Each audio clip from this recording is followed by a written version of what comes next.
It's Power 99. Lupe Fiasco is here. Mina SayWhat. I like your dreads. Are they dreads or are they twists? Oh, no, they're dreads. They're dreads? Yeah. My sister twists them up a little bit, but only went to kind of twist up the new growth. Yeah. But they're dreadlocks. Do you shake them like Waka? Do you do that? I shake them like Bob Marley. Nice. Okay, so Lupe, you do have an album coming out. Mm-hmm. We've been hearing a lot of interesting music from you. I will say very outspoken, honest music from you. First of all, tell me about the album, Food and Liquor 2. It's out September the 25th, right? Tell me what we can expect from this album. Just some good music, good rapping. It's called Great American Rap Album. So it's me talking about America, the American experience, American history, American social phenomenon, and things of that nature. It's just a really good conversation piece, I think. But yet to see at the end, September 25th. And it's a part 2. So it's like Great American Rap Album part 1. And then there's the second half to the album, which hopefully will come out early next year. Is that going to be under your current label? Because I heard you're planning on going independent. Yeah, I have 2 more records with Atlantic Records. This counts as kind of like 1 because it's part 1 and part 2. Yeah. Then I have 1 more after that. And then after that, I take a break, from the industrial hip-hop kind of process, industrial music business. It's kind of taxing. You got to detox a little bit? Yeah, you did. I've been doing this for like 12 years. Yeah. This is my 3rd record deal. Been on 3 record companies. Just kind of get like, let me just move to Thailand for like 6 years and just chill out and maybe do an album every 2 years or something like that. Nice. You said you're going to be discussing American history. What exactly in American history are you touching upon? There's a lot of American history. I think, because American history is very open to interpretation. Because, with everything that happened in the past, everybody has a different version of what happened with anything. Thomas Jefferson owned slaves. He's also a dude who talked about equality and freedom for all mankind. But he had slaves in his backyard. Right, that's what I'm saying. Christopher Columbus did not discover America. You Right. can't discover something that already had millions and millions of people there. Did they really want to pass civil rights? Was civil rights more so to just keep us happy, but still keep us segregated? Was the Civil War really fought to free slaves? Or was it fought to keep the Union together for economic reasons?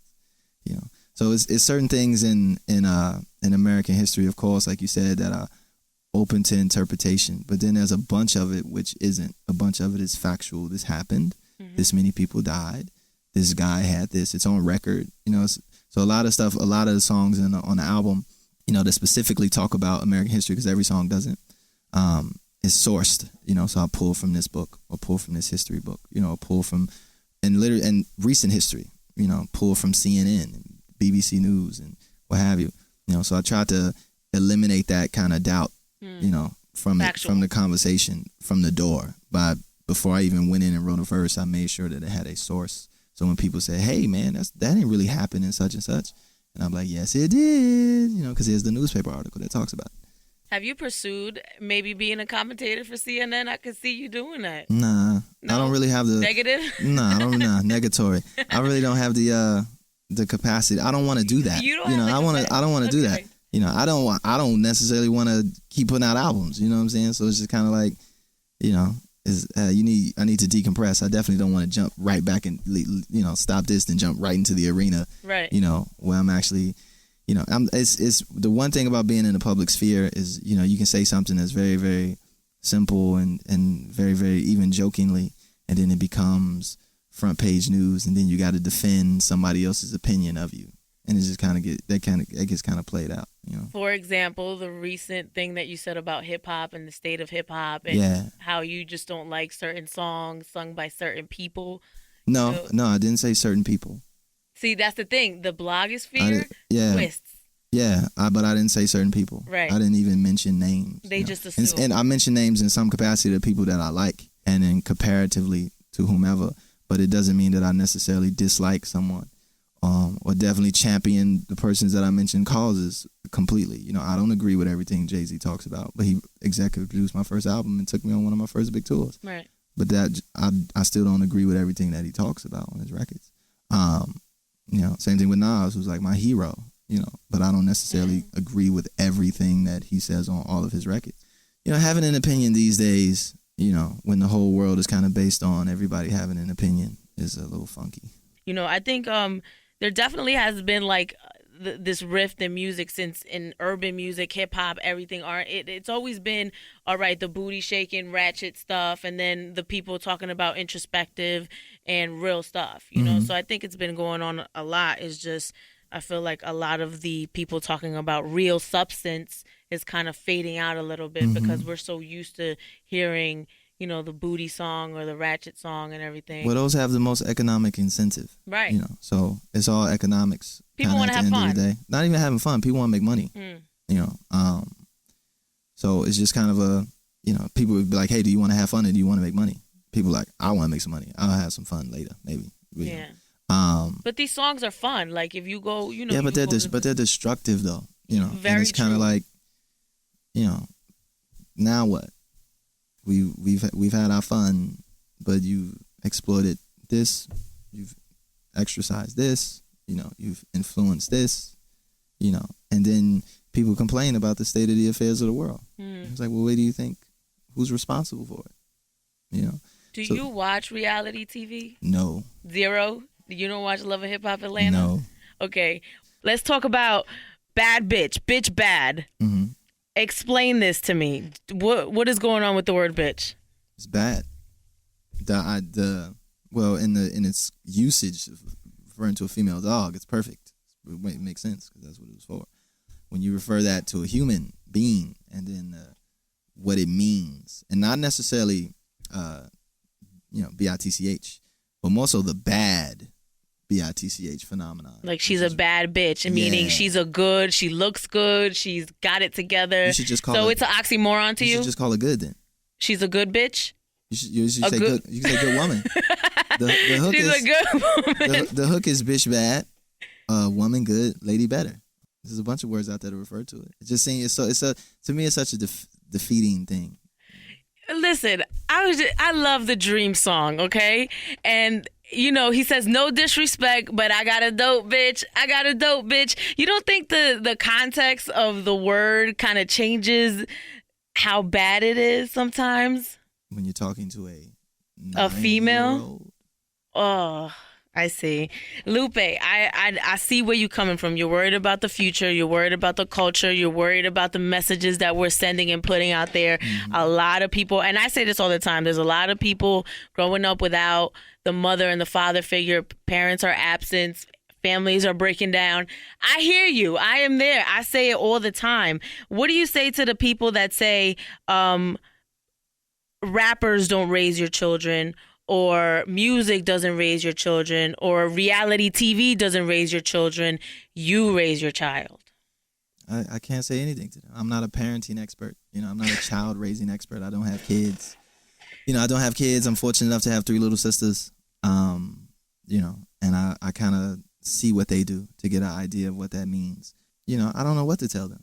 This world is so complex and there's so many different forces. You never know how certain, like you said, there's certain kids or certain people where they can understand the change in connotation, and listen to the record with a different set of ears. And there's some people who don't have that filter, and it just goes raw and it's the truth because it's on TV, or it's on the internet, or because it's a headline and it has to be the truth. And everybody's a victim of that. And so I kind of find it hard for somebody to say, oh, I can separate this from this. But then they'll run on a tangent when they read a newspaper and believe everything that's in there. It's like, you don't know that person. You don't know who wrote that. You take everything with a grain of salt, indeed. So who do you think is doing a successful job? And I hope there's at least one person that you name of putting out positive images out there. I don't know. One hand you have somebody who is a great speaker, but kills little children. Our president. Whoa. Listen, I campaigned for Barack Obama in Reading, PA. So, I am very supportive of the president. I understand that there's certain things that he can't control, but No. I'm not talking about a accident. I'm talking about ordering a drone attack or ordering drone attacks that go and kill mothers, innocent bystanders, children, militants too, right? But the collateral damage you're responsible for that too. Yeah, but you don't think that he has to make hard decisions every day, and he's not going with the intention of harming anybody. He's just trying to do his job as a president and protect the country and do what he thinks is best for this country. Drug dealer could say the same thing. I didn't mean to kill all the people in the restaurant. I was just trying to get that one dude who killed my cousin. Just so happened that little girl was in there. Same thing. So without responding to things or trying to resolve issues that we have, whether it's that person trying to resolve the issues that they have about their cousin passing away or Obama trying to protect the country, how would we deal with these things, in your opinion, if we weren't a little bit proactive about taking justice or killing people? It's not mince. Let's not get into justice and promote freedom and expand democracy. You have to kill people. It's that simple. So at the end of the day, you have a military. Bullets don't knock people. It ain't Nerf bombs. They're not Nerf bullets. They don't knock people out. It's not a taser gun. It's not a beanbag shotgun. It's a depleted uranium round that it kills the person that it hits and rips them to pieces, destroys anybody within maybe a 15-foot radius, and then the shrapnel from it gives kids cancer. That's what happens in Iraq and Afghanistan. So you don't think the greater cause of that is what? The greater of him not wanting to purposely do this and just doing this for a greater cause, so people can be safe. Safe from who? From the threats that we have. What do you mean, like the threats in Philly, where the murder rate is through the roof, or the threats in Chicago, or There's the threats so in New many Orleans? problems. Like who's killed more people? Who's killed more people in the U.S.? Muslim terrorists, or drug dealers, right, or gang members, or police? I mean, there's so many issues, babe. We can go on forever. Crazy. It's crazy. But I say that to answer your question. He's a great leader, though. He's a great speaker. He has a good heart. He inspires people to do better for themselves. He truly cares, or so he says. He truly cares, for the people of this country. And he truly is a citizen of the world. But he also kills little kids. Okay.